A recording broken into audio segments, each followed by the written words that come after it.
रसिक श्रोत्यांना नमस्कार. आज आपण ऐकणार आहोत व्यंकटेश माडगूळकर यांची एक सुंदर कथा, बाजाराची वाट. मागे एकाएकी घंटा वाजली आणि डोक्यावर बाजाराचे गठळे आणि हातात एशेल खोबरेलच्या बाटल्या घेतलेली वंचा लटकन हलून एका अंगाला आली. तिचा ऊर धपापू लागला. दिवस मावळायला आला होता. इतर बाजार करू केव्हाच परतले होते आणि तरणी ताठी 100 जणीं देखणी वंचा एकटीच झपाट्याने पाय उचलीत होती. तिने बाजाराला नेलेल्या मिरच्या विकायला फार वेळ लागला. बाजार फुटता फुटता शेवटच्या शेरभर मिरच्या देऊन तिने फडके झाडले आणि तिथून तिने आपला बाजार खरेदी केला. तेल, मीठ, नारळ, केरसुणी या जिन्सा नीट पारखून घेता घेता दिवस पार उतरला. गठळे डोक्यावर घेऊन वंचाने गावचे कोणी सोबतीला मिळते का याचा तपास केला. वाण्याची गबा, सोनाऱ्याची किशी, पवाराची धोंडाबाई या बायका येताना तिच्याबरोबर होत्या. माघारी जाताना बी मिळून जाऊ म्हण, असे त्यांचे बोलणेही झाले होते. पण तितका वेळ कोण थांबणार? कदाचित या बायका आपली वाट बघत ओढ्यालगतच्या वडाखाली बसल्या असतील. या विचाराने वंचाने बाजारातला तपास सोडला आणि ती गावाबाहेर पडली. पण वडाखाली कोणी नव्हते. बायका वाट बघून केव्हाच निघून गेल्या होत्या. मग वंचा बावरली आणि भराभरा पाय उचलू लागली. उदनवाडीकडे जाणाऱ्या वाटेकडे जाऊ लागली. पान ओलांडून ती टेकावर आली आणि मोठ्या आशेने तिने समोरच्या गाडी वाटेकडे पाहिले. पण थेट क्षितिजापर्यंत दिसणाऱ्या वाटेवर कोणी नव्हते. सोबतीला कोणी नसताना 5 मैलांची ही आडरानातली वाट एकटीने आवरायची कशी? आता मैलभर जाईपर्यंत अंधार होणार होता. रात्र काळोखी होती. काळोख्या रात्री तरण्या ताठ्या बाईने एकटे जावे कसे? वरचेवर मागे पुढे बघत पवाराची वंचा वाट काटीत होती. हिरव्यागार लुगड्याच्या पदराखाली तिचा ऊर धपापत होता. ओल्या हळदीच्या गाभ्यासारखी तिची काया घामेजून गेली होती. ही वाट तिच्या पायाखालची होती. रातची अंधाराची वाट तुडवणे तिला नवीन नव्हते. मळ्यातून माघारी यायला रोजच उशीर होई. हे सगळे खरे असूनही तिला आज भीती वाटत होती. तिच्या जीवाची दैनादैना झाली होती. आणि अशात एकाएकी मागे सायकलची घंटा वाजली आणि सुका जाधव जोरकस सायकल मारीत वंचाच्या अंगावरून पुढे गेला. जाता जाता मागे वळून त्याने वंचाकडे पाहिले, पण तो थांबला नाही. त्याच्या बोजाखाली सायकल कराकरा वाजत होती आणि पेंडीचे पोते कॅरेजवर बांधून सुका अंधाराच्या आत गावात पोचण्याच्या हिशोबाने जोसात चालला होता. वाटेने पळता पळता वंचा मनात म्हणाली, ह्यो जर पायी पायी जात असता तर सोबत झाली असती. असं नका गडी माणूस, पर गावचा तर हाय. पर यानं घेतली या सायकल, काय करावं या कर आला. आला तसा सुका जोरकस 5-7 कासरे पुढे गेला आणि एकाएकी सायकलीवरून खाली उतरला. वाकून चाकाकडे बघू लागला. त्याला तसे बघताना वंचाने लांबून पाहिले आणि ती म्हणाली, बया ग, वाफ गेली जणू चाकातली. एका हाताने सायकल धरून सुका वाटेवरच उभा होता. वरचेवर चाकाकडे आणि मागून येणाऱ्या वंचाकडे पाहत होता. ही बाई येईपर्यंत वाटेवर उभे राहणे बरे दिसेल का? का आपण पुढे चालून लागावे? तिने होऊनच जर मधले अंतर काटले आणि काही बोलणे केले तरच बोलावे, सोबत द्यावी, असा विचार त्याच्या मनात चालू होता. हा विचार सुकाच्या मनात यावा याला कारणही होते. गावातल्या कुणाही बाईशी आपणहून बोलणे निराळे आणि वंचाशी बोलणे निराळे. तिच्याशी बोलताना गावातल्या कुणाही तरुण माणसाने विचार करावा अशीच परिस्थिती होती. कारण वंचा ही पद्मिनीसारखी देखणी होती. लग्न होऊन 8 वर्ष झाले तरी तरुणपण सारखे फुलतच होते आणि असले देखणेपण जवळ असून सुद्धा ही बाई फार मर्यादशील होती. तिच्याविषयी गावात वाईट बोलावं अशी मुळीच नव्हती.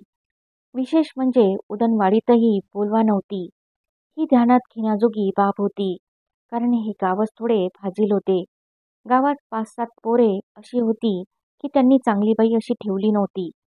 त्यांच्यापाशी कळाच अशा होत्या की कितीही साधीसुधी बाई बनेल व्हावी. ही बाणपोरं खळणी कपडे घालून नको तिथे भोके पाडीत सारखी हिंडत असायची. गावातल्या भल्या भल्या बायका त्यांनी नादी लावल्या होत्या आणि सगळे गाव वाटवले होते. गावात भानगडी फार झाल्या होत्या. त्याला आवर घालणे मोठे कठीण होते. या बाबतीत उपाययोजना करणे ही मोठी नाजूक बाब असते. अब्रूला सांभाळायचे म्हणजे तोंड दाबून भुक्याचा मार सहन करावा लागतो. अशी बरीच कुटुंबे गावात होती. या बायका असे काही करतील असे कधीही मनात न आलेले त्यांचे नवरे मानाखाली घालून गावातून फिरत, बायकांवर करडी नजर ठेवत, त्यांना वेळोवेळी काठीने बडवत आणि तरीही व्हायचे ते चोरून मारून होईच. या सगळ्या घाणीत ज्या काही थोड्या बायका चांगल्या राहिल्या होत्या त्यापैकी एक वंचा होती. पोटी मूलबाळ नसलेली ही देखणी बाई नीट संसार करीत होती. तिच्या वाटेला कोणी गेले नव्हते. सुका वाटेवर उभा होता. बराबर पाय उचलीत वंचा जवळजवळ येत होती. दिवस बुडाला होता. आता दिसेनासे होणार होते. चांदण्या चमकणार होत्या. रातकिडे किरकिरणार होते. सुरेख वारा वाहत होता. तांबड्या लाल पश्चिमेकडून वटवाघळांच्या झुंडी येत होत्या आणि पूर्वेकडे जात होत्या. पाकोळ्या फिरू लागल्या होत्या आणि अद्याप बरीच वाट चालायची होती. 2 पायांवर लुगडे नेसलेली वंचा जवळ आली आणि धीर करून सुका म्हणाला, अंधार करून निघाला. सुकापासून 4-6 पावलांवर वंचा उभी राहिली. हातातील बाटल्या तिने दगडाला टेकवून उभ्या ठेवल्या आणि पदराने गळ्याचा घाम पुसला. मंजूळ आवाजात तिने म्हटले, निघीन निघीन म्हणत झाला व येळ. बस एवढेच ती बोलली. डोईवरचे गठळे तिने सारखे केले. थोडा का दम घेतला आणि पुन्हा बाटल्या उचलून पाय उचलला. सुकाच्या बाजूने पुढे होऊन ती चालू लागली. मागून सुका बोलला, ऐन टायमाला काटा लागला चाकाला. आता सायकल ढकलत गावापतूर जाणं आलं आणि सायकल रेटीत तोही मागे चालू लागला. मागे गडी माणसाच्या पायतणाचा आवाज येत होता. त्यामुळे वंचाला आता निर्धास्त वाटत होते. आता गावात पोहोचेपर्यंत उशीर झाला तरी हरकत नव्हती, कारण सोबत होती. सुका गावचा होता, माहितीतला होता. त्याची सायकल ऐनवेळी पंक्चर झाली हे बरेच झाले होते. वाटेने चालताना वंचाचे विचार सारखे घराकडे धावत होते. आणखी थोडा वेळ वाट बघून नवऱ्याने गावात चौकशी केली असेल. बाजाराला तो स्वतः गाडी जोडून यायलाही निघेल असे विचार तिच्या मनात येत होते आणि ती सनाक्याने पावलं टाकीत निघाली होती आणि मागून सुका येत होता. काही वेळ एकमेकांशी न बोलताच ती दोघेही अशी वाटेने चालत होती. अंधार आला. आभाळात चांदण्या चमकू लागल्या. रातकिड्यांची किरकिर सुरू झाली. वंचाला वाटले, सोबतीच्या माणसाची अक्षरही न बोलता वाट चालत राहणे बरे दिसते का? हा माणूस काही परका नाही, गावचाच आहे. चांगला पोक्त आणि लेकरा बाळांचा धनी आहे. मीही काही नवी पोर नाही. 2 शब्द बोलायला काय हरकत आहे? बोलत गेलो तर पायाखालची वाट लवकर संपेल. पण आपणच बोलण्यापेक्षा त्यालाच बोलू दिले तर? त्यानेच बोलणे सुरू करावे. बाया माणसाने काय बरं बोलायचे? हा विचार मनात आला आणि वंचाची पावले हळू पडू लागली. तिच्यातले आणि सुखातले थोडेसे अंतर कमी कमी होऊ लागले. होता होता सुका तिरपा उजव्या बाजूला आला आणि ती दोघेही बरोबरीने चालू लागली. दोघांच्या पावलांचा आवाज आता येत होता. सायकल वाजत होती. वंचाच्या हातातल्या बाटल्या एकमेकींना थटून आवाज करीत होत्या. वाट हलके हलके ओसरत होती. जवळ आलेल्या वंचाच्या लुगड्याचा सुरेख वास सुकाला आला. इरकली लुगड्याची खसखस सळसळही त्याला नीट ऐकू येऊ लागली आणि त्याचबरोबर तळलेल्या पदार्थाचा खमंग वासही येऊ लागला. वंचाने लेकरा बाळांसाठी काही मिठाई विकत आणली असावी, पण तिला तर पोर नव्हते. मग ही मिठाई कुणासाठी? कदाचित तिच्या नवऱ्याला तिखट मिठाचे हे बाजारी पदार्थ खाण्याची इच्छा झाली असेल आणि त्याने बायकोपाशी ते आणायला सांगितले असतील. किंवा नवऱ्याची आवड जाणून वंचानेच हे पदार्थ मुद्दाम आणले असावेत. काही का असेना, तिच्यापाशी असलेल्या त्या खमंग पदार्थाच्या वासाने सुकाच्या तोंडाला पाझर सुटला होता. वरचेवर त्याला गुटखा गिळावा लागत होता. मग सुका म्हणाला, अंधार झाला, अजून सोनाराचा मळा आला नाही. टाईम होणार गावात पोचायला.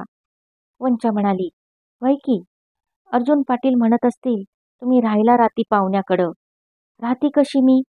नाही, टाईम झाला तवा त्यांना वाटलं असल असं म्हणतो मी. एवढे बोलणे झाले आणि वंचाच्या डोळ्यासमोर घराचा सोफा आला. जो त्यावर खांबाला टिकून बसलेले अर्जुन पाटील आले. उंचीने बुटके आणि अंगाने सुटलेले. मिशा गुंजारी ते बसले होते आणि अंगणात बांधलेल्या बैलाला वैरण घालणाऱ्या भावाला ते म्हणत होते, अरे देवा, तुझी वहिनी अजून आली नाही बाजारासनं. का बरं इतका वेळ लागला? वंचा सुकाला उद्देशून म्हणाली. तरी बरं, पोरं बाळं नाहीत लहान घरात कालवा करायला. आता हे ती सहज बोलून गेली, पण ही तिची जखम नेहमीचीच होती. जेव्हा तेव्हा तिचे हे दुःख तिच्या बोलण्यातून बाहेर ओढी घेई. अलीकडे दुसरी बायको करावी असाही विचार अर्जुन पाटलाच्या मनात कधीमधी येत होता आणि वंचाचे हे दुःख जास्तच गडद झाले होते. ती मनात झुरझुर झुरत होती. सुका म्हणाला, देवाची तरी काय करणी म्हणावी. आमची इस्टेट काय वाया जात नाही, पण दर साला 2 सालानं पोरं होता या. आणि अर्जुन पाटील पोरासाठी तरमळतात, तर त्यांना काय नाही. त्यांच्या मागणं 4 का 5 वर्षांनी झालंय माझं लगीन. काही वेळ कोणीच काही बोलले नाही.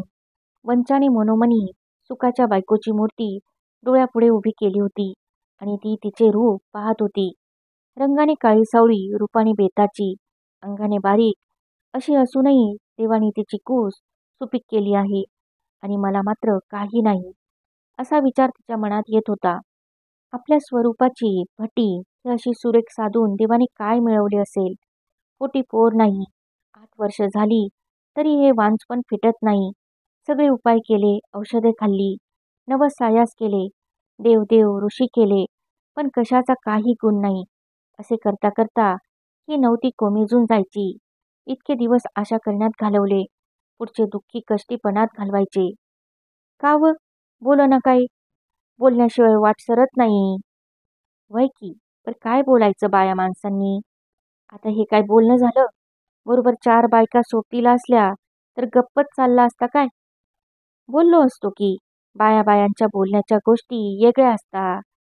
सारे आभाळ आता चांदण्याने गजबजून गेले होते. वारा वाहत होता. वाटेकडेला असलेल्या झाडांतून आवाज करीत होता. अधूनमधून पिंगळ्यांची जोडी बोलत होती. सुकाने हातात धरलेल्या सायकलीचा पायटा वंचाच्या पायाला घासत होता. वंचाने बाजारहून आणलेल्या तळकटाचा वास सारखा दरवळत होता. बाटल्या द्या शिवट माझ्याकडं. नाही नाही, असू द्या. अहो नका द्या, सायकलीला अडकवू म्हणतो. नका नका, फोडाल तुम्ही. अहो मग गटुळं द्या, मला काय वजन नाही त्याचं. सायकलीलाच अडकवतो हँडलला. सुकाने फार आग्रह केला तेव्हा वंचाने एका हाताने डोईवरचे गठळे वरच्यावर थोडे उचलले. सुकाने सायकल आपल्या पोटाने तोडली आणि दोन्ही हातांनी गठळे उतरवून घेतले. तेव्हा वंचाच्या नरम दंडाला त्याचा हात लागला आणि दहीवराने भिजलेल्या गुलाबासारखा घामाने ओलसर झालेल्या वंचाच्या गळ्याचा कपाळाचा वास त्याला आला. सुकाच्या कठीण दंडाचा स्पर्श झाला आणि वंचाला विस्तू लागल्यासारखे झाले. तिची मान अवघडली होती, हात अवघडला होता. पडलेला पदर नीट घेऊन ती काही न बोलता चालू लागली. हँडलला गठळे लावून सुका शेजारी आला तेव्हा वंचा म्हणाली, गाव आलं? इतकी लांब आले तशी पुढे गेले असते. काही लय वजन नव्हतं माझं गठळ्याचं. अहो कुठाय गाव? अजून सोनाराचा मळा पण आला नाही. उचला जरा पाय. वया ग, तुमच्या बरोबरीनं माझं पाय कसं उचलायचं व? नाहीतर मग गाव कसं येणार? ये ना सावकाश. काय झालं? आ? पाटील यावत गाडी जोडून म्हणून येळ लावताय का काय? इतकी काळजी नाही बायकोची त्यासनी. वंचा हे बोलून गेली आणि तिला वाटले आपण उगीच बोललो. परक्या माणसापाशी असे मनातले बोलणे बरे नाही. एक करता एक अर्थ निघायचा. गावात बबरा व्हायचा. गेला शब्द सावरण्यासाठी मग ती घाईने म्हणाली, लईच वेळ झाला. माणसं काळजी करत असताल घरातली. काळजी लागायचीच खरं, पण अर्जुन पाटील काय हरान काळजी करणारा माणूस नाही. दिवसभर रानातनं दमून आलं असतील. त्यांना डोळा बी लागला असेल त्यांचा. वय की, झोपायला लय अळक आहेत बघा. आता बोलतील आणि बोलता बोलता घोरायला लागतील. माणसाला काळजी नसली की झोप लगेच येते. त्यांना काळजी आहे का काय? शेतीमाळा, गुरंढोरं, पैसा अडक, देवानं सगळं दिलंय त्यांना. वय, सगळं दिलंय बघा. तेवढ्यानं काय दुःख नाही बघा. आणि मग नाही म्हणायला एकाच गोष्टीनं कष्टी आहेत. अहो लेकरू म्हणता काय? तुम्हाला वाटतंय, पण ती गोष्ट बाया माणसांनी की गडी माणसांच्या म्हणायला लागत नाही. आणि अजून काय वय गेलंय काय? होईल सगळं नीट. अव, देव मागं उभं असल्यावर काय कमी पडत नाही. माणसाची न्यात तेवढी चांगली पाहिजे आणि त्यात पाटलासनी नाव ठेवायला कुठं बी जागा नाही. माणूस गावात उजवा आहे बघा. बोलता बोलता उजवीकडचा सुका डावीकडे आला होता. दोघांच्या मधली सायकल बाजूला झाली होती. डौलाने चालणाऱ्या वंचाचे अंग चुकून सुकाच्या अंगाला लागत होते आणि त्या सरशी सावरून ती लांबून चालत होती. 2 पावले मागे राहत होती. मग ही गाडीवाट अरुंद होती. अंधारात अंतर नीट राखता येत नव्हते आणि चुकून माकून एकमेकांचा धक्का एकमेकांना लागत होता. पण चुकून कुणाला कुणाचा धक्का बाजारात लागत नाही का? एकमेकाला धक्का मारणे निराळे आणि चुकून कापडाचा स्पर्श होणे निराळे. आता तुम्ही म्हणताय खरं, बोलण्यानं बोलणं निघालं म्हणून सांगते.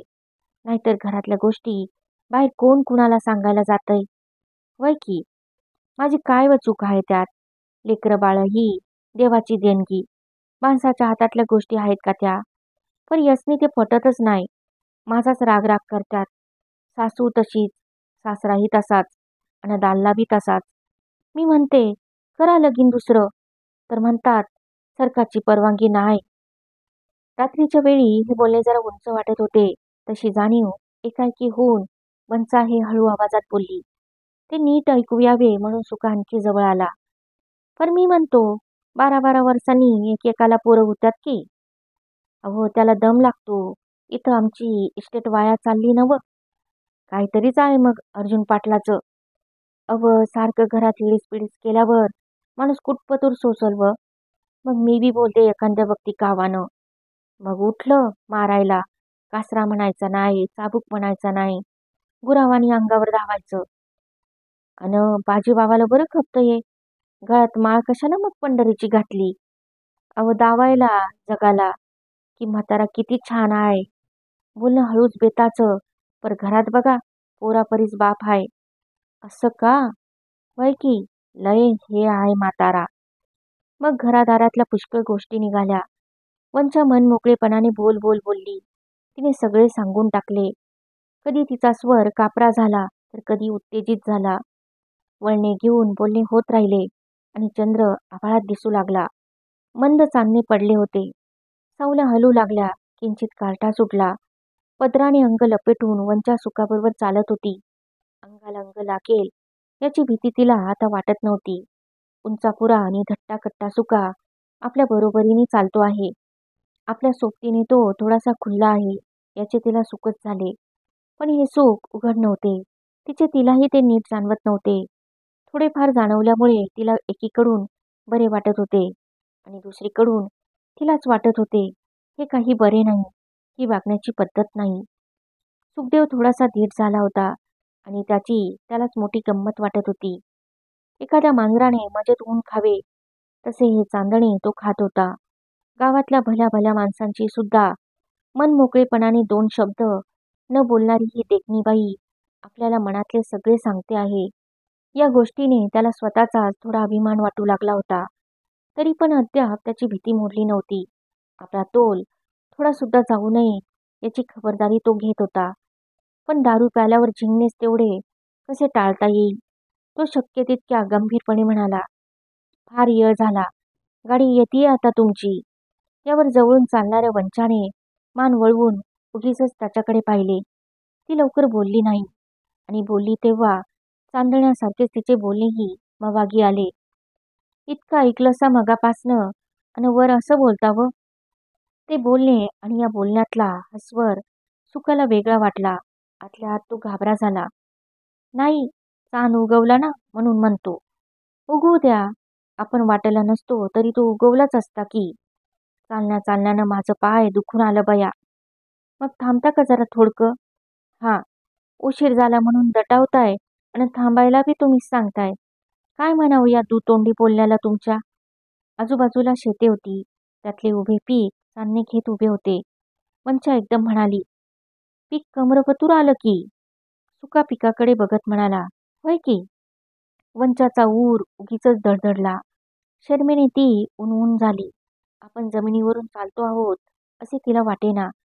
सुका तिच्या अंगाला अंग लावून म्हणाला, अहो बोला ना का. बोलणं झालं की ये दुळपतूर.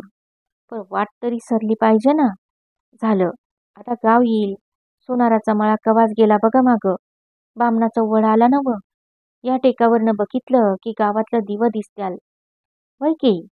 मग एकाएकी वंच्या वाटेवरच उभी राहिली आणि पलीकडे असलेल्या बांधाकडे जात म्हणाली, "या, जरा बसूया थोडकं." सुकाने सायकल झाडाला टेकवून उभी केली. ती दोघेही बांधावरचे खडे सारून एकमेकांशेजारी बसली. ओटी सोडून वंच्याने कागदाचा पुडा बाहेर काढला आणि तो उलगडून सुका पुढे धरीत म्हटले, "मेवा खाता का?" मगापासून येणारा खमंग वास सुका पुढे उघडा झाला. तो तर कधीचा भुकेला होता. चिरमुरे, शेव, गाठी यांचा पुडा समोर येताच त्याच्या तोंडाला पाणी सुटले. मूठ भरून घेत त्याने विचारले, "आणि तुम्ही हो?" "मी घेते मागणं. पहिलं तुम्ही तर खा." सुकाच्या तोंडात कुरमुरे वाजू लागले. त्याच्या तोंडाकडे बघत वंच्या बसून राहिली. तिने दोन्ही पाय पोटाशी घेतले. हाताचा मुटका गालावर टेकून ती मोठमोठ्या डोळ्यांनी सुकाकडे पाहत होती.